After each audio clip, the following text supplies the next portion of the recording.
Hey, it's Kevin, student pastor here at Brookwood with a preview of what we're going to be covering in our high school ministry in the month of March.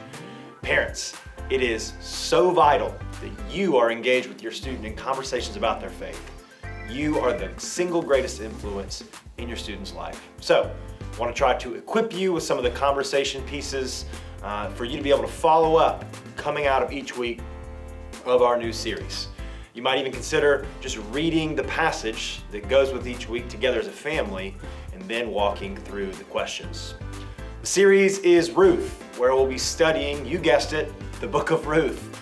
The subtitle of the series is Loss, Love, Life. The book of Ruth takes us on quite a journey, and one of the major themes is hesed, which is a Hebrew word that means loving kindness or graciousness and loyalty that goes above and beyond what is required. So, in week 1, we're going to walk through Ruth 1. And it's here that we'll see tremendous loss and grief. Naomi, Ruth's mother-in-law, loses her husband and both of her sons. And instead of returning to her own family, Ruth chooses to remain committed to Naomi. Now, I'm excited that we've got a special guest speaker, Lynn Knipe, our volunteer coordinator. Coming out of Lynn's week of teaching, consider asking your student the following.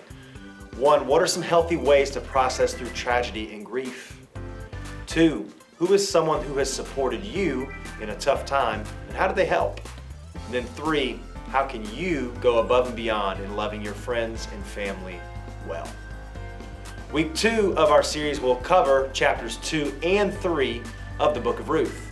It's here that we'll see Ruth caring for her mother-in-law by working in Boaz's field. Boaz plays a significant role in the story by showing that hesed, that loving kindness to Ruth. So consider the following coming out of week 2's teaching. 1, what can we learn from the courage and commitment of Ruth? 2, what can we learn from the attitude of Boaz? And then 3, who is someone that God wants you to show an abundance of grace to, just as Boaz did in the story?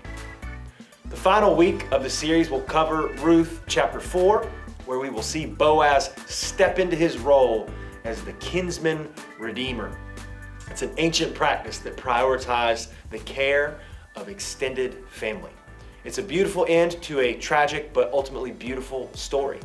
And I'm thrilled to have another wonderful guest speaker, Jess Rousseau, who will be with us that week. Think through the following coming out of Jess teaching through Ruth 4.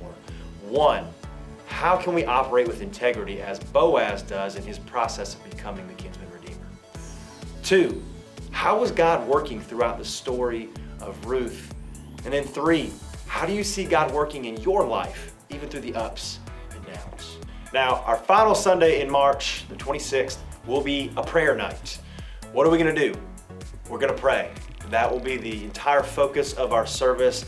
I'm going to have 18 different prayer stations set up, and we're going to go around individually and just walk through praying for our family, our friends, our enemies, our nation, our church, and so many more things. We talk so much about prayer being a priority, and we just want to provide an environment that final night in March. We can practice this spiritual discipline that is so essential to our spiritual growth. So we're looking forward to that. Now, a couple of resources for you as we're coming out of the month of March, this Ruth series, our prayer night. We have a recap of our Sunday gathering available each week on our YouTube channel. You can see that channel on the screen now. We also have the audio from each week's teaching time available in podcast form. Just search for Brookwood High School Ministry, pretty much anywhere podcasts can be found. If you have any questions, please feel free to email me or call me. My contact information is there on the screen now. Looking forward to this series studying about the life of Ruth. I'm in particular excited about our 2 awesome guest speakers. We look forward to having your student with us on Sundays in March. Thank you so much for allowing me and my team to be a part, just a small part of your student's discipleship journey. See you soon.